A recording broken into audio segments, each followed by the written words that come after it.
저는 우리 교회가 다음 주 32주년 창립기념을 맞이합니다. 그러면서 오늘 우리 교회의 본질을 다시 한번 찾아보려고 합니다. 교회가 무엇인가? 교회 존재 이유가 무엇인가? 우린 왜 오늘 교회에 와 있는가? 교회에서 해야 되는 것이 무엇인가? 이 말씀을 다시 한번 확인해 보려고 합니다. 우린 늘 방향을 못 찾으면 북두칠성을 찾아야 됩니다. 저게 북쪽이야, 진북쪽이야, 저걸 보고 판단할 수가 있어요. 32년을 은혜 가운데 잘 왔습니다. 남들 교회처럼 크게 몇천 명 부흥은 못해도 교회가 세워졌다 없어지는 교회가 다반사인 상황에서 교회가 잘 견뎌왔습니다. 성도들 헌신이 있었고 눈물이 있었고 땀이 있었습니다. 너무 귀한 일입니다. 그러나 이쯤에서 다시 한번 우리 교회가 어디로 가야 될지 본질을 다시 한번 찾아보려고 합니다. 첫째, 교회 주인은 하나님이 하신 사실입니다. 오늘 16, 18절에 주님이 이렇게 말씀하십니다. 내 교회를 세우리니. 내 교회를 세우리니. 이게 교회가 에클레시아라는 단어거든요. 헬라어로. 이제 에클레시아는 합성어입니다. 무어로부터란 뜻이 있는 에크, 후롬이란 뜻이죠. 그 다음에 부르다라고 하는 칼레오가 결합해서 에클레시아가 됩니다. 그러니까 이건 어디로부터 부름받은 사람이라는 뜻입니다. 영적으로 보면 세상으로부터 부름받은 사람들이란 뜻입니다. 에클레시아. 근데 원래는 이게 헬라가 시작이 될 때 아테네에서 시작을 했는데 아테네에서 민회를 가리키는 말이었습니다. 그러니까 쉽게 말하면 여러분 동사무소 구청이나 이 서울시나 한국에서 무슨 목적을 위해서 사람들을 모을 때가 있죠. 위원회 같이, TF팀 같이 모일 때가 있죠. 이걸 의회, 민회라고 합니다. 이게 에클레시아예요. 예를 들어 보겠습니다. 자, 그리스 폴리스입니다. 도시국가예요. 자, 폴리스에서 지금 스파르타가 쳐들어와요. 자, 그러면 모이는 거예요. 자, 전쟁을 해야 되겠는데 어떻게 하면 좋겠습니까? 라고 모여서 의논하는 것이 에클레시아예요. 그래서 기원전 5, 6세기에 사용했던 에클레시아라는 개념을 교회에서 도입한 거예요. 무슨 목적을 위해서 모인 곳이 에클레시아라면 우리 교회는 세상에부터 하나님이 부름받은 단체다라고 해서 에클레시아를 쓰게 된 겁니다. 그러니까 오늘 본문에 말씀합니다. 나의 에클레시아를 다시 세우겠다. 그러니까 제자는 깜짝 놀랐을 거예요. 아니 지금도 많은 수많은 에클레시아가 있는데 무엇도 예수님이 또 에클레시아 세우십니까? 라고 제자들은 혼동했을 겁니다. 지금 로마 시대입니다. 그래서 로마 시대가 원하는 대로 각종 에클레시아가 많이 있었을 거예요. 난 그런 에클레시아가 아니라 너희들 세상으로부터 부름받은 에클레시아를 만들겠다. 내 에클레시아를 만들겠다는 거예요. 이게 교회예요. 수많은 세상의 조직이 있잖아요. 그건 전혀 다르게 세상에서부터 하나의 나라 가기 위한 부름받은 성도들의 모임, 에클레시아예요. 이 에클레시아는 다시 말씀드립니다. 주인이 누구라고요? 하나님이시라고요. 내 에클레시아를 만들겠다. 내 교회를 만들겠다 말씀하시는 거예요. 32년 전 1992년 10월에 몇몇 청년들과 저희 가정이 모여 교회를 창립했습니다. 우리 교회로부터 직선거리로 200m도 안 되는 곳 3층에서 30평 되는 3층 건물에서 교회가 시작이 됐습니다. 객관적으로는 제가 창립자의 교회를 세운 사람이에요. 그런데 제 교회가 아니에요. 이 교회는 하나님의 교회예요. 주인은 하나님이세요. 제가 아니에요. 저는 그냥 돌만 올려놓을 뿐이지 그 위에 지으신 분은 하나님이시라는 거예요. 오늘 현대교회가 문제가 많은 이유가 뭔지 아세요? 자꾸 사람 위에 교회를 세우려고 들어요. 내가 창립자인데 내가 내 아들을, 내 딸을, 내 사위를, 이게 문제가 되죠.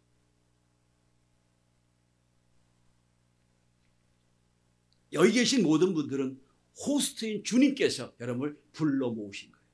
세상에 불러 모으신 거예요. 나의 에클레시아를 세운 거예요.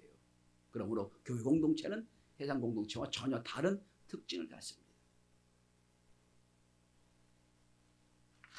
이 공동체에 오겠다고 올 수 있는 게 아니에요. 주님이 부르셔야 오는 거예요.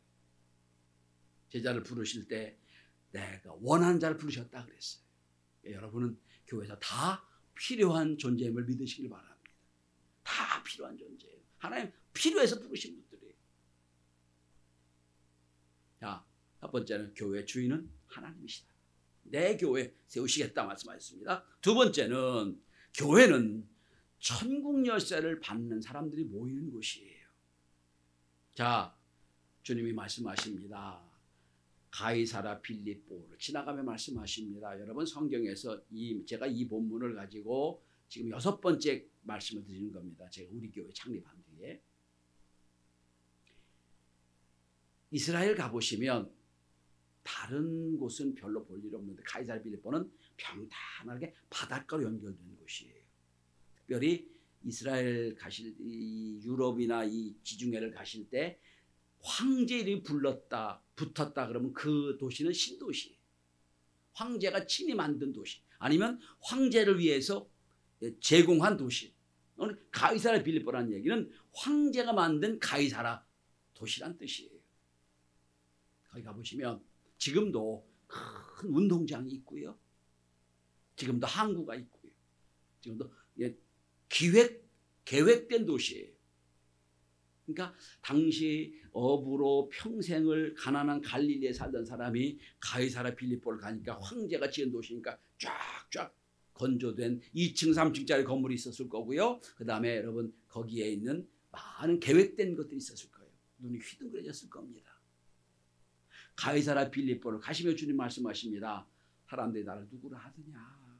여기 지금 로마 황제가 주인인데 이런 뜻이에요. 로마 황제가 여기 주인인데 하면 나보고 뭐라고 하느냐 물으니까 더러는 세례 요한이요 엘리야요 예레미야나 선지자 중에 하나이다. 그래 너는 날 누구라 부르느냐. 그때 베드로가 대답합니다. 주는 그리스도시요 살아계신 하나님의 아들이십니다. 여러분 당시 주는 누구예요? 주인은 로마 황제예요. 근데 그게 아니에요. 주님 당신은 그리스도 구세주십니다. 그런 고백. 기름 부음 받은 나의 구세주십니다.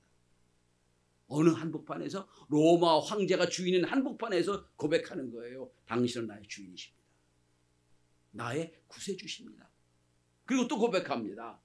살아계신 하나님의 아들이십니다.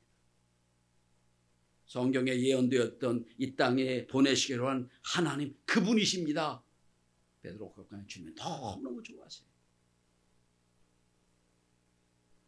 자, 그런데 이 고백이 우리는 지금 너무 많은 성경을 보다 보니까 쉬운 고백 같이 들리지만 여러분 쉽지 않은 고백이에요. 여러분 이 고백하다가 죽어간 사람이 얼마나 많은지 몰라요. 이 고백하다가 순교한 사람이 얼마나 많은지 몰라요.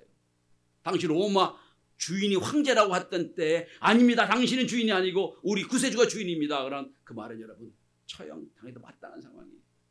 그러니까 로마 황제를 위해 만든 도시 주인이라 황제가 주인인 도시에서 부르시는 거예요. 넌 날 누구라 부르느냐. 오늘 우리 시대로 말할까요? 오늘 우리 시대 주인은 누구예요? 이 시대 주인은 돈이잖아요. 자본이잖아요. 자본이 모든 걸 움직인다고 생각하는 이 시대에 그래 넌 날 누구라 부르느냐 물으시는 거예요. 돈이 전부냐? 돈이면 다 된다 생각하느냐? 물으시는 거예요. 똑같이 물으세요.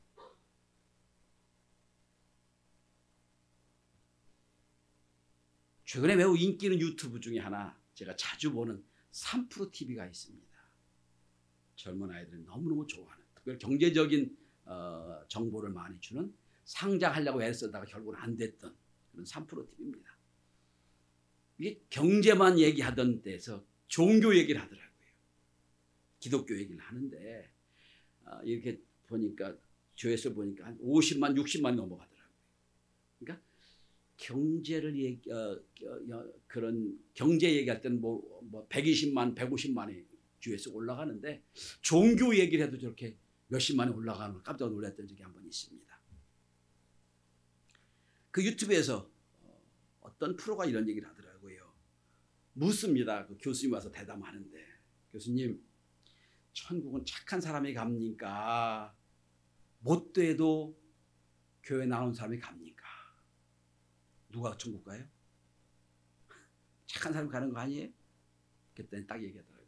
천국은 착하고 악하고 문제가 아니고요, 하나님과 관계가 있냐 없냐의 문제입니다 라고 대답하는 걸 듣고, 아, 참 저건 저 프로그램을 보는 사람은 참 교회가 뭔지 알겠구나 생각이 들었습니다.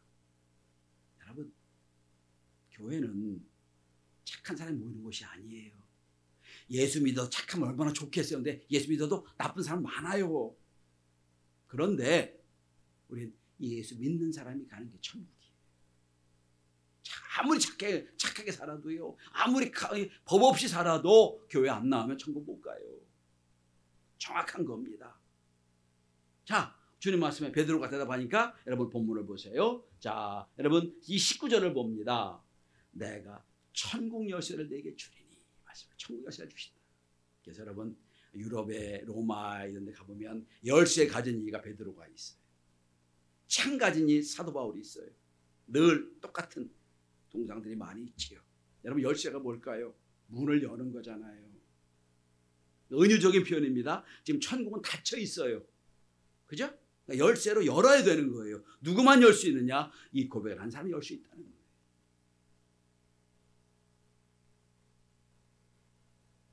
아무리 착해도, 아무리 의롭게 살아도, 아무리 내가 사람들이 보기에 저 사람은 참 의로운 사람이라 아무리 얘기해도 열쇠가 없으면 천국 못 들어간다는 얘기예요.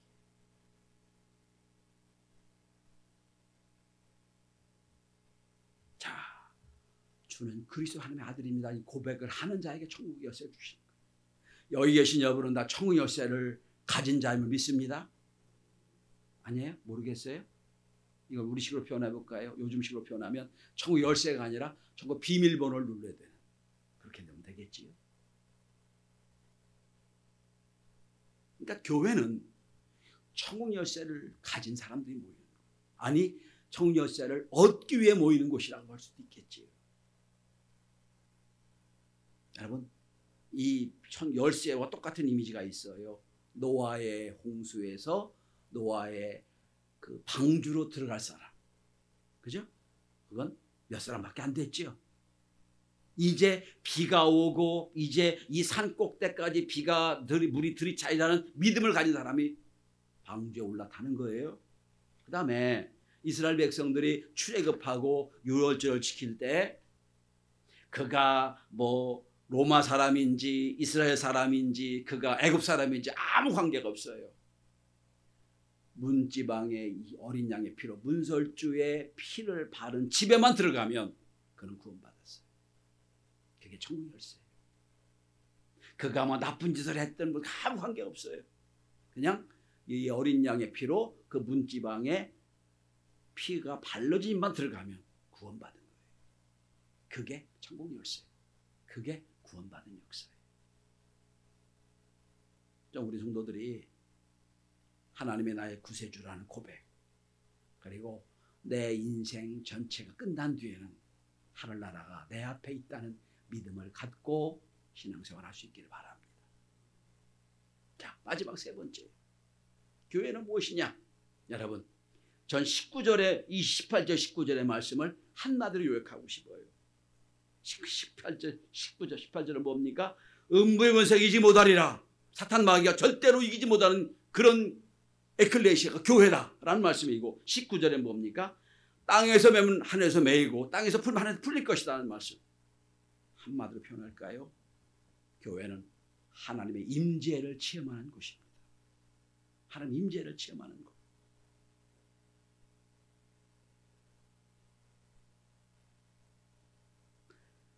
어떤 철학자가 재미있는 말을 했습니다. 중세 시대에는 지루함, 권태감이 있을 수가 없었다. 맞는 말이에요. 왜 그런 줄 아세요? 끊임없이 일시켜서가 아니에요, 여러분. 중세 시대는 가만히 보시면 여러분 모든 게 다 신앙과 연결되어 있어요. 모든 게 다. 자, 오늘 나의 하루는 하나님 허락하신 하루예요. 오늘 나의 일은 하나님이 영광을 위해 주시는 일이에요. 오늘 이 사람과 만나는 건 하나님의 저를 통하여 깨닫게 하시는 만남이에요. 다 하나님과 연결되어 있는 거예요. 그러니까 지루하고 권태를 느낄 틈이 없어요. 다 연결되어 있으니까. 이건 의미의 사회거든요. 그때는 의미의 사회, 가치의 사회입니다. 근데 지금은 다 무너졌어요. 그러니까 의미가 가치가 무너지다 보니까 지루함과 무의미가 몰려와서 병들게 된 거예요.